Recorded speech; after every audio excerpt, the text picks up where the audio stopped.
everyone. It's Connie Stewart with SimplySimpleStamping.com. Thank you guys for joining me for another Tuesday Tip Masterclass.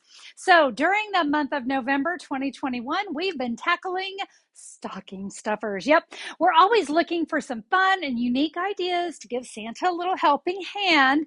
And so today I'm excited to share with you a little chocolate bar gift idea. I think everyone needs to know this one because it's going to go and be used long after the holidays. This is an idea that you're going to be able to use all year long. I think you're going to come up with tons of different ways you can use today's little idea. But let me show you the project we're going to create.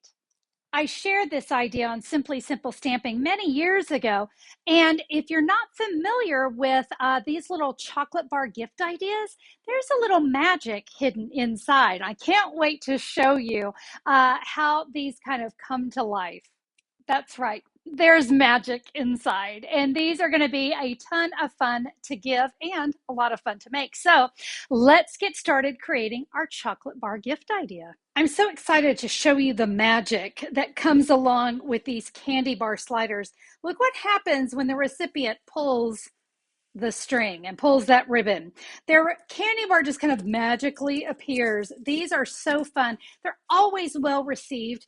And you know, whether you need a Christmas stocking stuffer or maybe you just want a fun gift for a coworker, these are going to be a project you're going to be able to use all year long. And guess what? I've got a really amazing paper cutting tip where you're going to be able to create 4 of the sliders with just one sheet of 12 by 12 paper. And yep, we're going to teach you a trick because the designer series paper needs to be cut 6.5 by 5.5.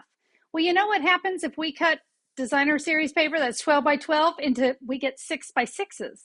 But we need 6.5 by 5.5. So I've got a trick. Are you ready? I'm going to bring in a little sample here so you can kind of see. This is what I'm going to teach you how to do.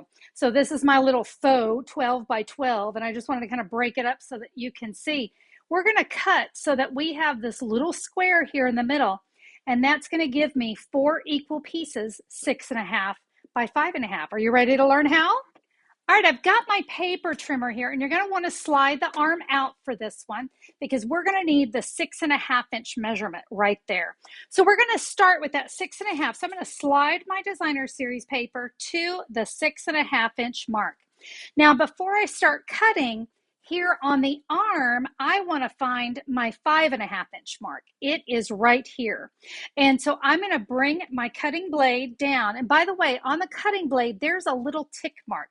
And you're just going to take that tick mark and you're going to line it up with the 5.5 inch mark right here. If it goes a tiny bit beyond, don't worry, it's fine.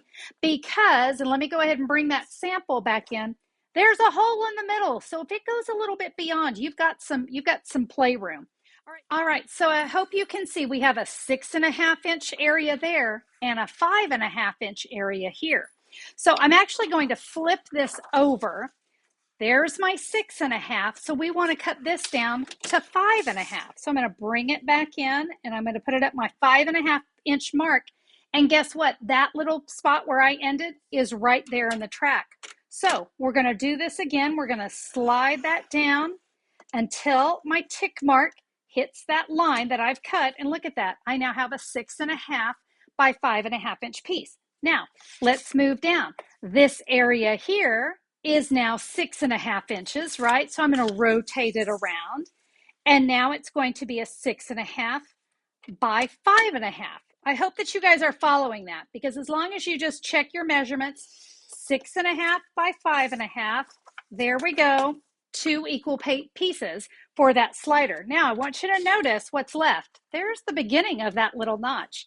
So let me go ahead and do a quick measure. Yep, there's my 6.5 inches. We're going to rotate it around. We'll cut that to 5.5 inches. So there's my third piece of 6.5 by 5.5. And of course, you can see we have one little tiny notch there. Simple enough. We will just cut that off. That is the only scrap we have left over. But do you love that we now have 4 pieces? Instead, if we had done it the other way, we would have only gotten 2 sliders, but this way we got 4. Well, our cutting is done, and I hope that you liked that diagram. In fact, I've decided to share that as a free download over at simplysimplestamping.com. So be sure to head over there when the video's over and you can download that. I always like to keep things like that in a file, so whenever I need to look back at something, I can find it quickly and easily. So feel free to go download that. And if you need any of the supplies I used in creating my chocolate bar gift ideas, you can order right there as well. You'll find a complete supply list of everything that I used, along with the measurements for my project today. But I say we get started creating the magic. All right, we're rocking that part. So I'm going to start with one, of course, and I'm going to show you how to put the slider together. So my candy bar is going to go right inside here. You're going to have, about a ½ an inch or so down here at the bottom. We actually want that. So to put our chocolate slider together, I recommend you use either the Tear and Tape or the Stamp and Seal Plus, because gravity is really going to work against you. I'm going to go ahead and use the Tear and Tape. I just find it to be super easy. Well, when I can find the end. There it is. It was hiding. So we're going to put the Tear and Tape all the way down a 6½ inch side and a 5½ inch side. So that's easy enough to remember. You're just going to want it going down each end there. As long as we get two, we want two sides, a 5½ and a 6½. All right, so I'm going to go ahead and lay my candy bar inside. And real quick, I just want to show you what we're going to be doing before I do it. So we're going to wrap this candy bar in the designer series paper, so you can see that's going to line up there on the end. Don't make it so tight. Don't wrap it like a present and go really tight. We want to make sure we have the ability for this to slide back and forth. So keep it a little loosey-goosey, okay? We don't want to go super tight. Now that you understand that, let's go ahead and remove these backings here on the side and here at the bottom. And now we're just going to bring the two ends together. I'm not adhering this down just yet. I want to focus on this part first. And you see my candy bar can slide nice and easy. So that's awesome. I'm going to leave my candy bar in there for just 1 second. And now I'm going to take this bottom end.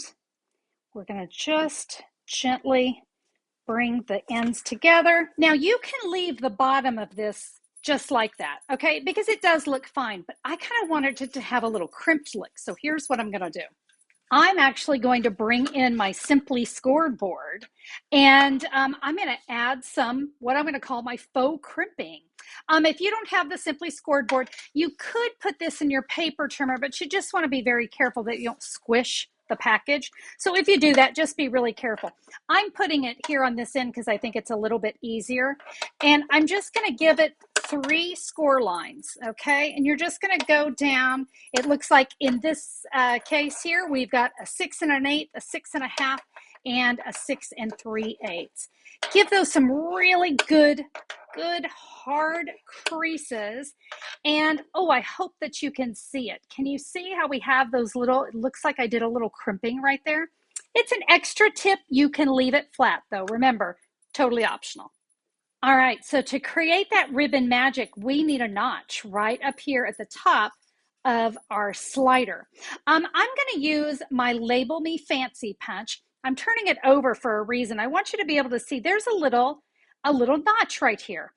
Just a little, it's about, probably 3/4 of an inch long, maybe even a little bit less, and it's perfect for this. If you don't have this punch, you could also use a standard hole punch.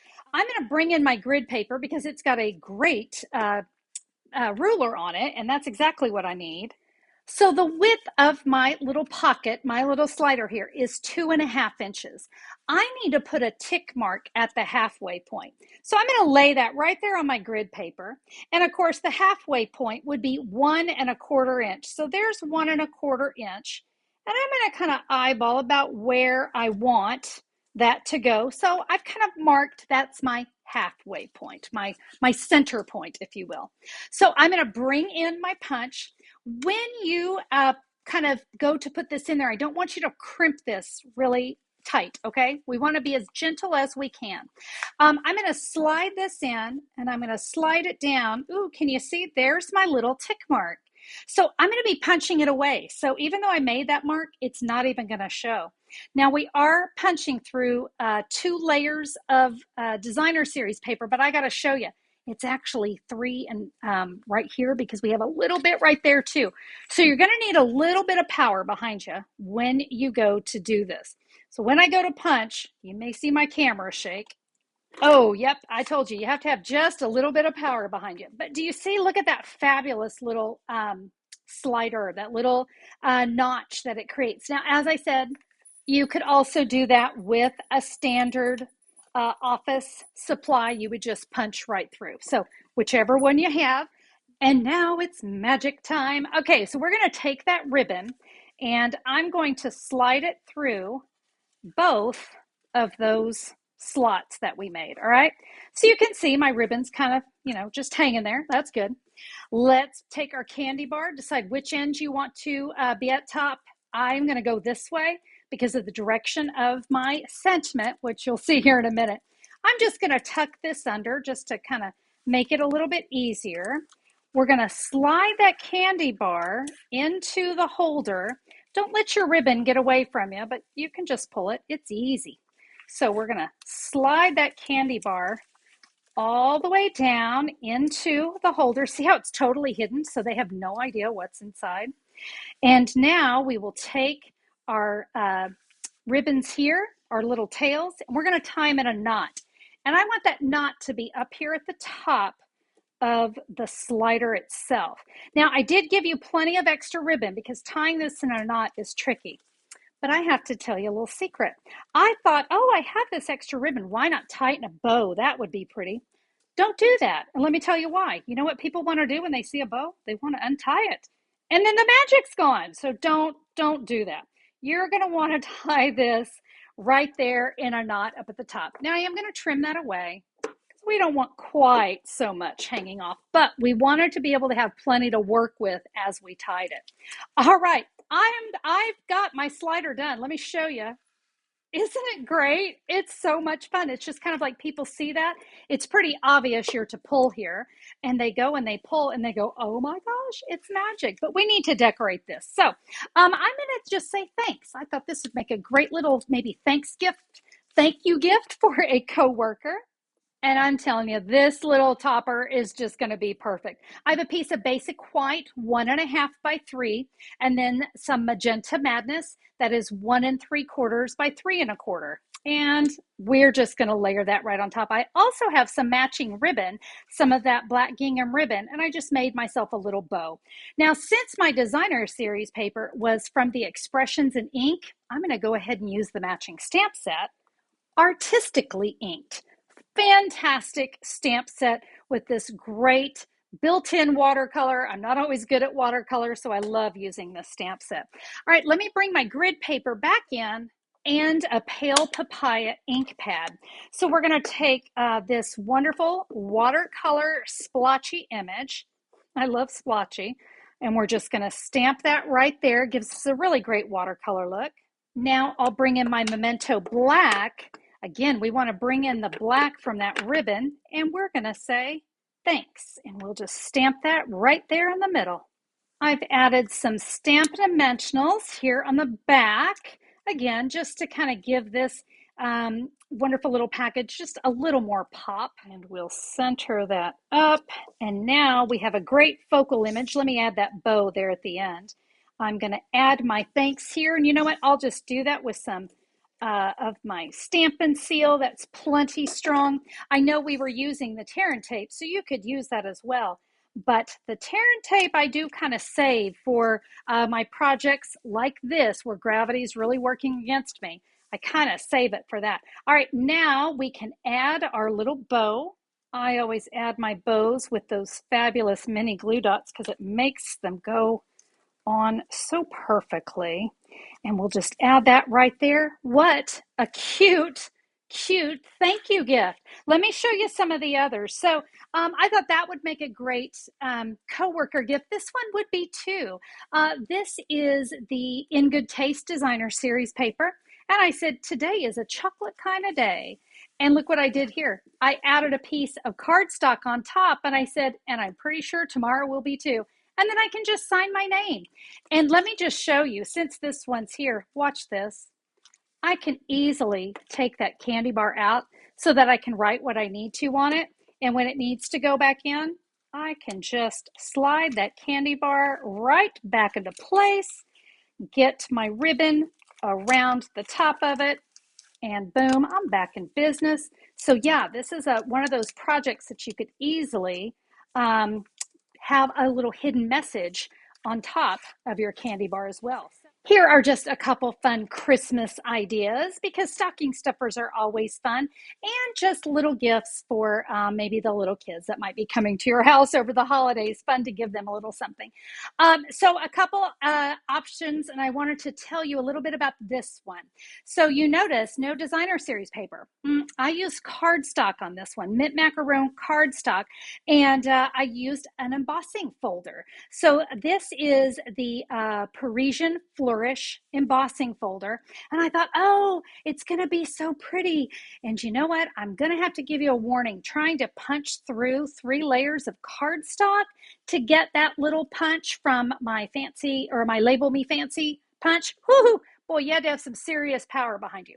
I would highly recommend, if you decide to do this project with cardstock, that you use a really heavy duty punch of some kind. If you have the old crocodile, that would be perfect here, but you better have some serious power behind you to get through that. Now, I also wanted to point out the rosette, because it's so pretty. You guys may have seen this. I did this in a video last month. We used it as packaging, and you know what? It was perfect packaging for my little ribbon slider, my candy bar slider. I'll put the link right up there in the corner. So if you want to learn how to make that rosette, I'll have that for you. This one I did with the Tidings of Christmas Designer Series paper, used a special dark candy bar, and I just used the Embraced in Warmth stamp set, and then the Encircled in Beauty, Encircled in Beauty dies kind of go along with it. And look at that, and then just added a little bow. So there you go. No matter what gift giving occasion you have, pull in some of that designer series paper. Don't forget my fabulous trick for getting 4 of these out of one sheet of 12 by 12, and have some fun, whether it's for the holidays or whether it's just a way to say thank you or to encourage someone with some chocolate. I hope that these projects inspired you. Thank you all so much for joining me. Don't forget to go get your free download over at simplysimplestamping.com, or look down in the YouTube description. You'll see a direct link to my post for today.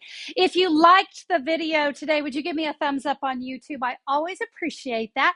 And if you haven't subscribed, become a subscriber. YouTube can let you know whenever I'm going to be back with a new video. Thank you guys for joining me for today's masterclass. Have a great day. We'll see you next time. Bye-bye.